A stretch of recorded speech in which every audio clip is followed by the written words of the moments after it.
Go.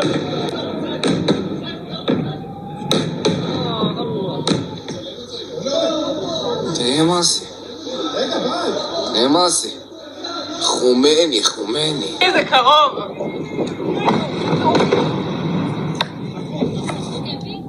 ده ابوي وصلنا الطلق.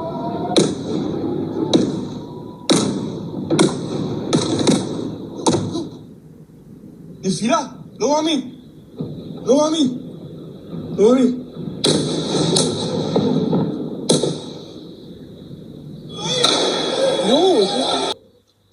Dijimos que nos íbamos a alinear con Occidente, que íbamos a ser un aliado de Estados Unidos, un aliado de Israel y que íbamos a poner a la Argentina en lo más alto del mundo. ¡Y vaya que lo estamos haciendo! Genial. Esta semana vamos a enfocarnos en las palabras de Javier Milei durante la presentación de su partido libertario, que en resumen hacen referencia a insultos relacionados con el trasero o con el ojete, mencionando frases como les vamos a romper el ojete, les vamos a cerrar el orto, y que quienes afirman que esos militantes son trolls y no personas reales son soretes. Es decir, en otras palabras, esta edición está dedicada a la obsesión del presidente argentino con el tema del recto. Antes de comenzar, me gustaría pedirles un favor. Suscríbanse a mi canal La Mala Educación de Cañete, cuyo botón de suscripción está aquí abajo. Sé que es bastante ambicioso querer esto, pero me encantaría llegar a los 6.000 suscriptores antes de fin de año, partiendo de los casi 5.300 que tengo en este momento. Así que pongámonos en marcha, pongámonos ese objetivo y compartan este contenido que solo distribuyo a través de mi lista de emails y mi lista de WhatsApp personal. Es decir, todo aquel que accede a esto por fuera de eso es porque llega por otros medios. Sería una excelente manera de convertir lo que les parece interesante en algo más popular, ya que la intención es influir con las ideas, con ideas alternativas a las ideas hegemónicas. Para quienes extrañan mis cursos, podrán haber visto el sistema de membresías pagas, que ya tiene casi completo los cursos de El arte y el amor de Rancière, de qué es el arte, feminismo y arte, y mi clásico curso de historia del arte occidental, que está finalizado hasta prácticamente la entrada al Renacimiento, y ahora entramos en el Renacimiento. Los costos varían según el país, pero en Argentina están pensados para que sean accesibles. Así que los invito a ver el área de membresía de cómo hacerse miembros. Ahora bien, volvamos a la inclinación de Milei por una retórica metafórica y literalmente por la idea de rompernos el orto. Para abordar este tema de manera seria, primero tenemos que centrarnos en los ámbitos donde se desarrolla el debate público en la Argentina de Javier Milei.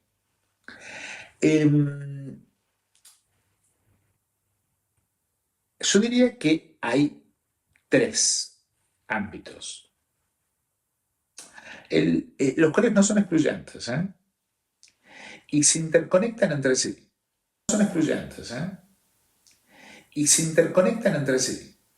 El primero es el ágora, es decir, Milei, hablando directamente a su público. Un ejemplo reciente fue en el Parque Lezama, durante el acto de creación del partido movimiento de la Libertad Avanza, libertario. ¡Yo soy el león! Rugió la bestia en medio de la avenida. Corrió la casta sin entender. Panic Show a plena luz del día. Por favor, no huyan de mí. Yo soy el rey de un mundo perdido. Soy el rey, te destrozaré. Toda la casta es de mi apetito. ¡Viva la libertad, carajo! ¡Viva la libertad, carajo! ¡Viva!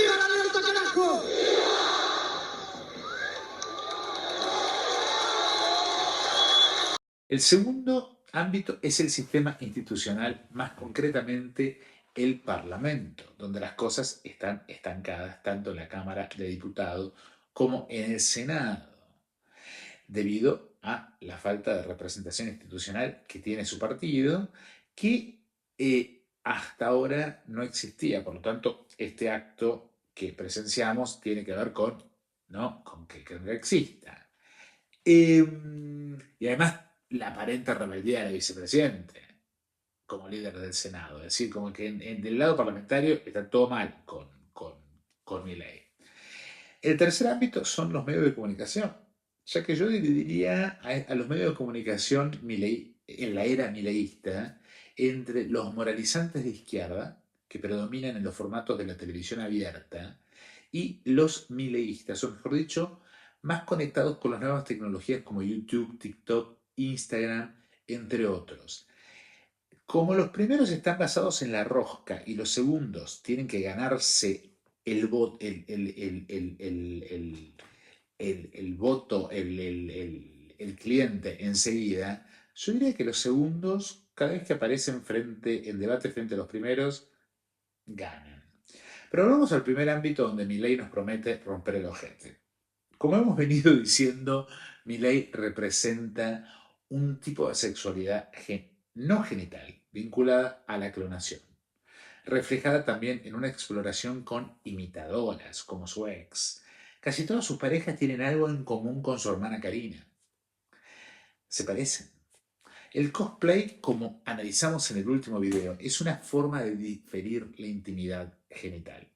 Aunque en la práctica, Milei no parece vinculado a la genitalidad. Cuando se presenta en el ágora, ya sea en un escenario o asomado a un balcón, no parece poder hablar de otra cosa que no sea la genitalidad, especialmente relacionada con el culo. Esto es curioso. Perdón, señor.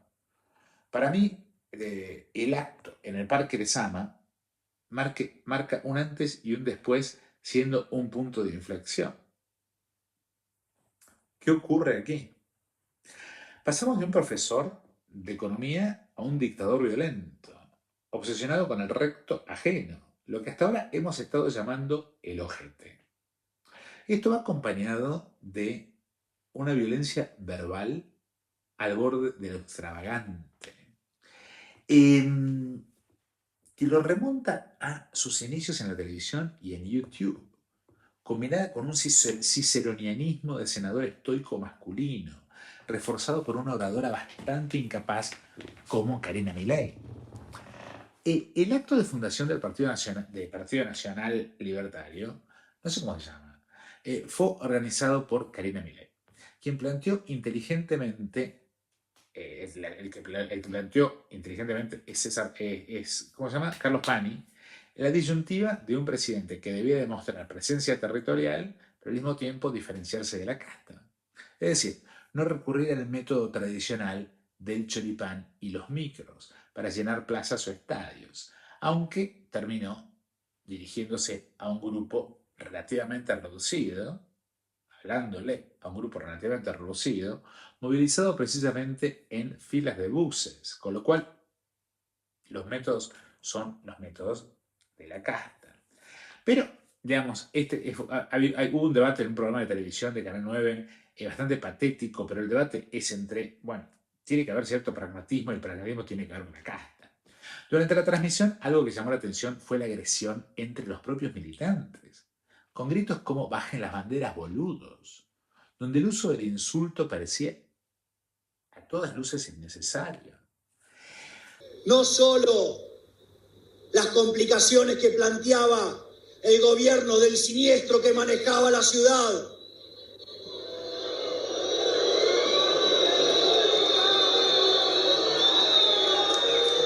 sino que además otra de las patas de la casta periodística, los micrófonos ensobrados, ese mismo día nos hicieron un apagón mediático para que no se viera lo que pasaba en Plaza Holanda.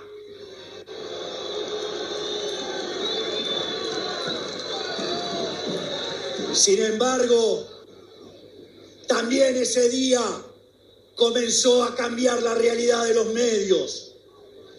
Porque mientras que todos los medios a los que nosotros habíamos llamado para ese acto y que ninguno vino tratando de sabotearlo a costa de la billetera del pagador de impuestos de la ciudad,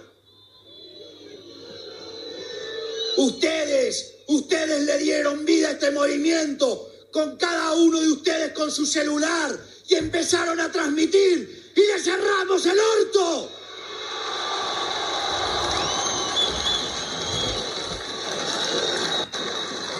Milei nos tiene acostumbrados a este tipo de ciceronianismo en su discurso, donde deliberadamente aburre con datos, al profesor Ciruela, datos de macroeconomía que parecen fascinarlo solo a él porque él los entiende.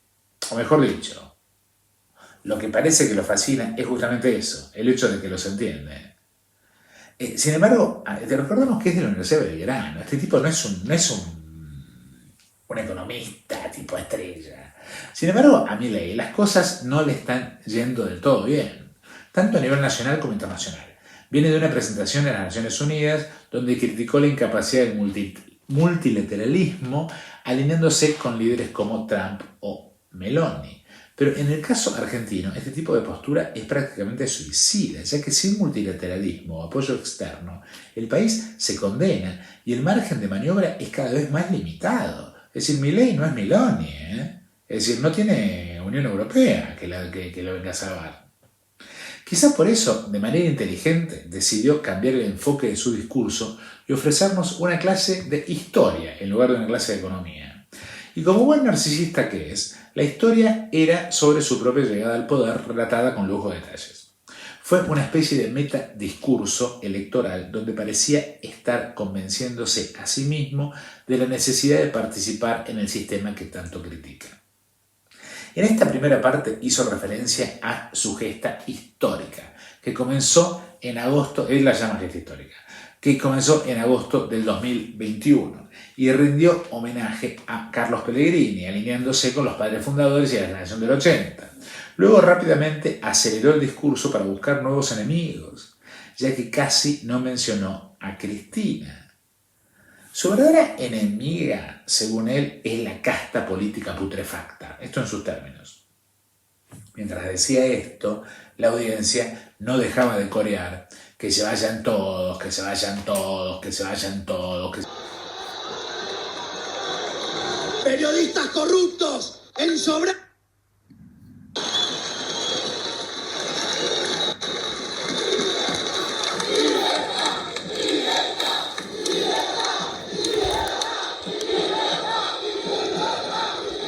Por lo tanto, quiero que sepan de mi eterno agradecimiento a cada uno de estos militantes que nada tienen de troll, son todos de carne y hueso, pedazos de soretes.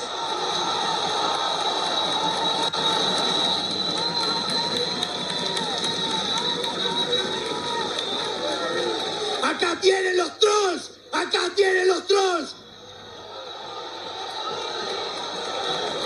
Periodistas corruptos, ensobrados, estos son los trolls, son los que le muestran la realidad que ustedes nunca dejaron ver por tener el monopolio de los micrófonos.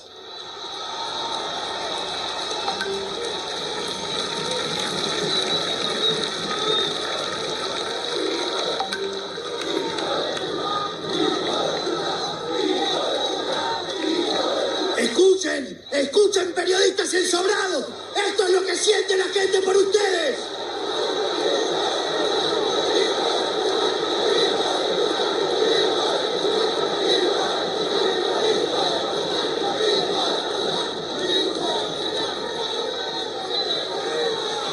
Pero a pesar de las operaciones y de todas las trampas que nos hicieron, la tercera parte de su discurso estuvo dedicada a menciones específicas a Toto Caputo, Patricia Bullrich y Spert en eulogías.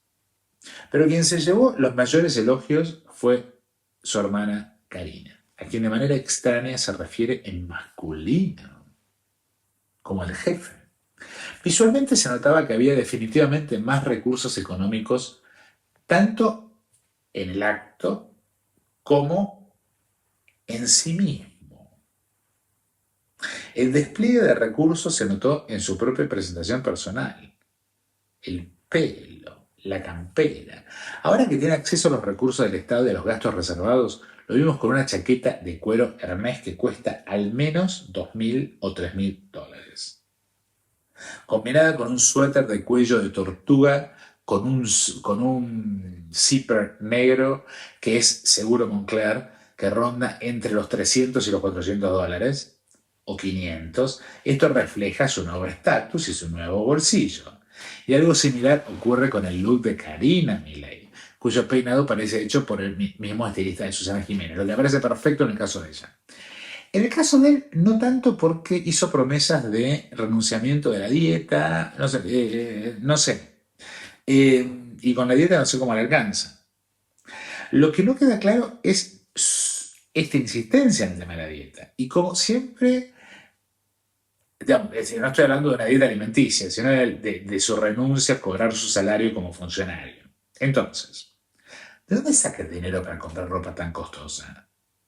Milei tiene la peculiaridad de hablar mucho, demasiado. Y nos explicó todo el proceso mediante el cual parecía que iba a devolver su salario con cierto aire de vuelta a Cicerón, estoico, Marco Aurelio, tipo esa cosa así de la buena conducta, de la conducta heroica, resaltando la conducta, digamos, cívica, resaltando lo único de su caso, que es el de donar la dieta. Esto lo comentó durante la campaña mencionando que tenía 3 opciones. No cobrar, lo cual sería extraño porque ese dinero regresaría al presupuesto general, es decir, al Ministerio de Economía, que en ese momento era de Massa y él no quería que volviera a Massa, como si Massa fuera el dueño de ese gasto general. A mí eso no me quedó del todo claro.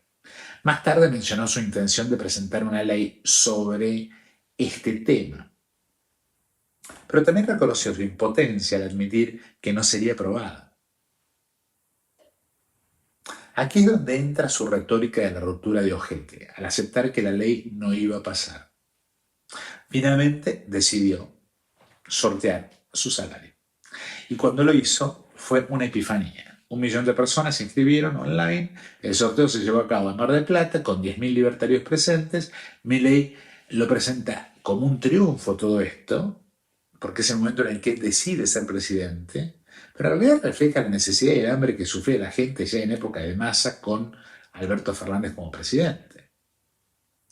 Milei también nos contó que fue en esa ocasión en Mar del Plata, donde decidió postularse a la presidencia. Luego mencionó un acto en Parque España, pero para ese momento el embole que yo ya tenía de escucharlo, es decir, este tipo no lo aguanto más. Es decir, tiene que hacer algo con el discurso porque hay algo o deliberado de dormirte, porque hasta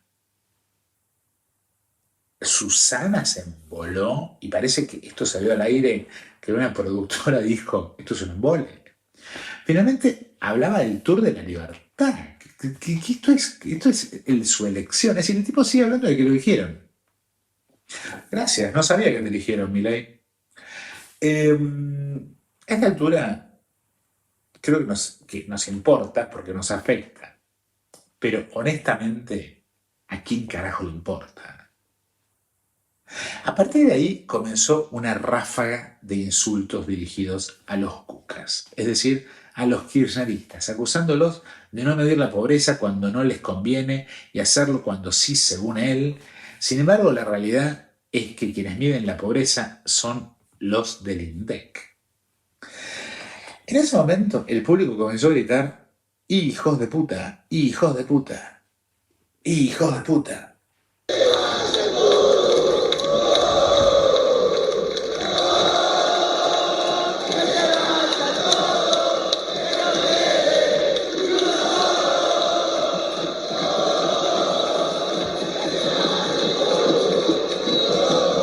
Recuerdo muy bien que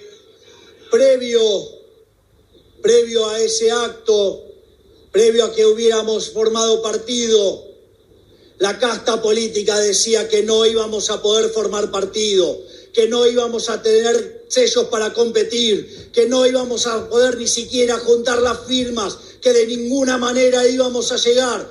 Y sin embargo, ese día presentamos a La Libertad Avanza.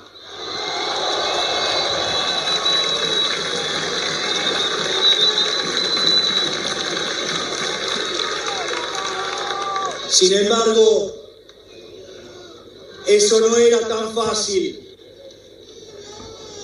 Después de haber lidiado y atravesado distintos obstáculos, distintas adversidades, y poder presentar nuestra alianza La Libertad Avanza, no teníamos y no nos daban los permisos para poder hacer nuestro acto. Y es así que armamos un acto en 36 horas, un día y medio, y ahí no solo las complicaciones que planteaba el gobierno del siniestro que manejaba la ciudad,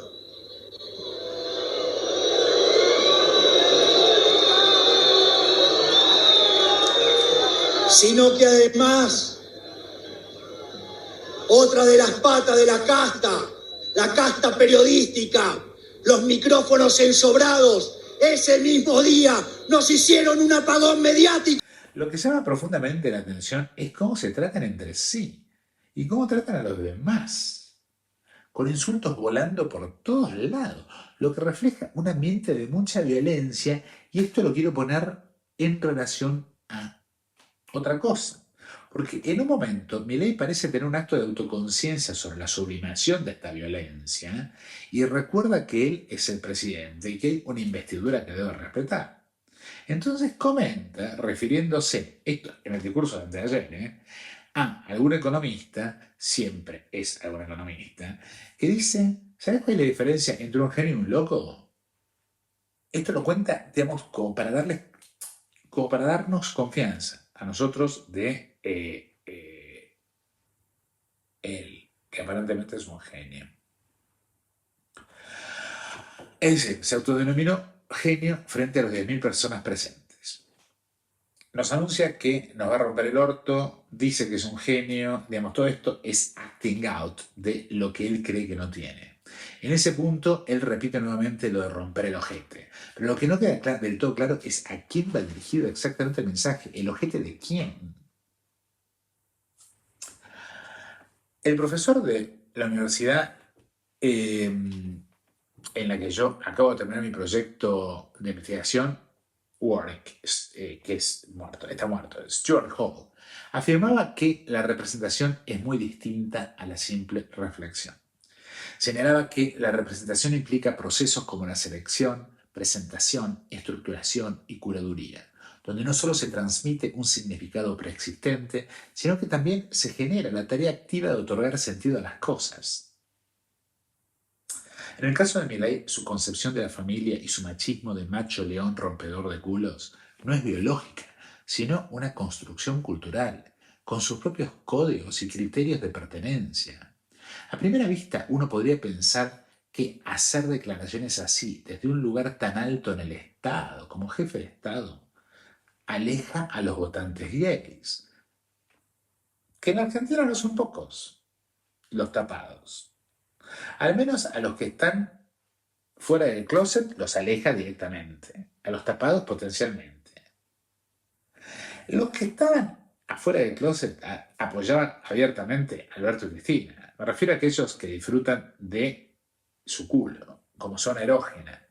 Sin embargo, la manera en que Milei se expresa, sumada al escándalo mencionado en el video anterior sobre Leila Lemoine, que de la semana pasada, véanlo, está al final de este video, va a estar en la tarjeta, que comenzó en un grupo de WhatsApp ese debate donde un militante queer pidió que le devolvieran la bandera que le habían quitado en un evento, creo que desde Plaza España, puede no resonar con los gays que se han declarado y son más visibles, ya que su mensaje parece excluir a quienes son non-cis y de tendencia más femenina.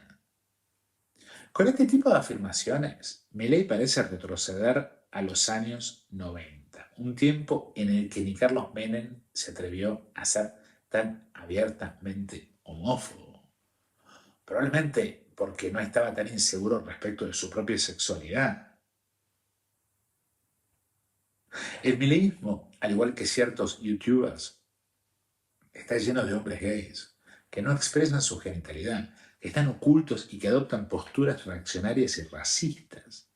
En los medios, por ejemplo, el caso de Novarecio representa a ese gay que no es del todo nerd, aunque lo fue hasta hace 3 minutos, sino que se aferra a su conciencia de clase media para ser aceptado. Lo que representa Milei surge en oposición e hipérbole como un ultramacho falocéntrico que ama a sus perros de 2 metros y aparentemente con los que podría tener sexo.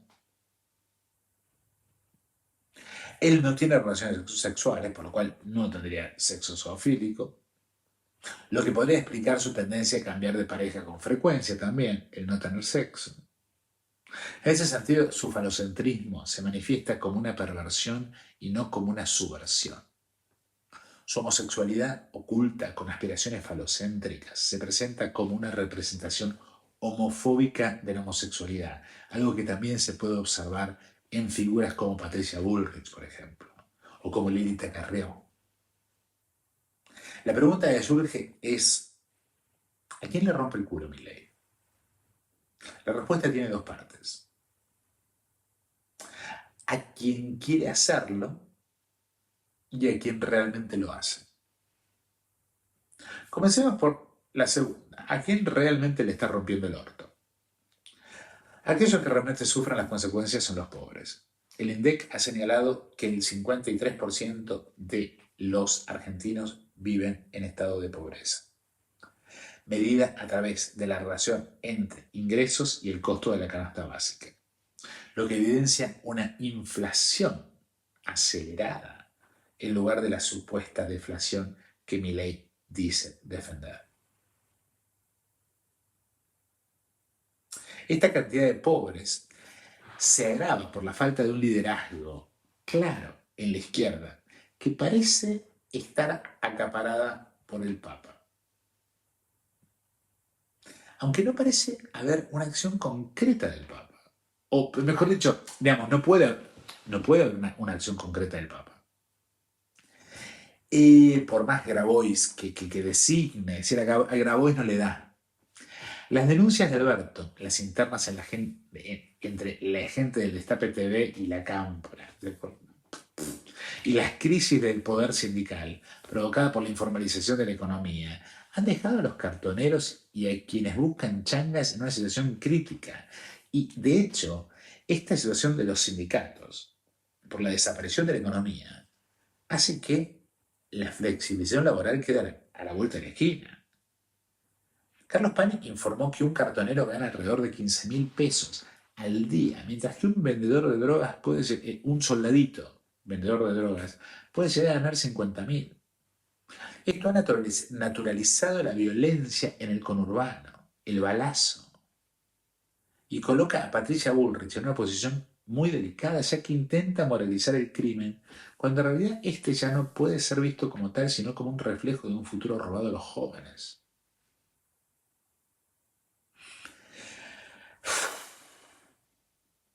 La violencia se ha vuelto parte de la realidad cotidiana y el Partido Libertario, liderado por Milei, responde con una lluvia de insultos. Es como que se espeja. Y esto es peligroso. En su discurso no hay nada de la generación del 80, ni en su represión a los jubilados, ni en estos insultos, sino una normalización de la violencia como forma de relacionamiento en la Argentina de hoy. La pobreza ha crecido un 48% entre los estudiantes universitarios y un 35% entre los jubilados, lo que en este último caso representa una duplicación. Pero lo más preocupante es que los más afectados son los niños y adolescentes. En el Gran Buenos Aires, el 30% de los niños faltan a la escuela, no porque no pueden ir, sino porque no quieren. están deprimidos. Y esta depresión puede venir de no comer, puede venir de no querer someterse al cruel optimismo de Milei, o de no querer escuchar más a los maestros quejarse. Sin embargo, para Milei, los pobres no son el foco. Sus objetivos son los kirchneristas, a quienes compara con los gays de los años 80 y 90, que vivimos la crisis del SIDA, o con las prostitutas parisinas del siglo XIX, a quienes ve como portadores, digo, él ni sabe quiénes son, pero digo, a los cucas, los ve como portadores de enfermedades venéreas, más o menos, que se la pasan a hombres virtuosos, como él. En su visión de penetración, Milei adopta un enfoque ateniense, donde el comportamiento sexual honorable no es genital, sino relacionado con el poder, algo que también refuerza a través del cosplay. Se viste de superhéroe, o en este caso, de Hermes. Ya que me acuerdo, compren mi libro, La historia del arte, la historia contra el arte argentino. No me olvidé de decirlo. Mi libro lo pueden comprar por Mercado Libre en cualquier librería, cómprenlo. Lo que resulta curioso en este contexto de masculinidad, yo diría comprometida, es que salvo su hermana, a quien se refiere en masculino, como ya les dije, Milei parece erotizar una jerarquía dentro de un gobierno impotente. Parece que su única aspiración es la dominación o la feminización del otro, pero por otro lado, le quiere poner un pene a su hermana. Suscríbanse, nos vemos la semana que viene.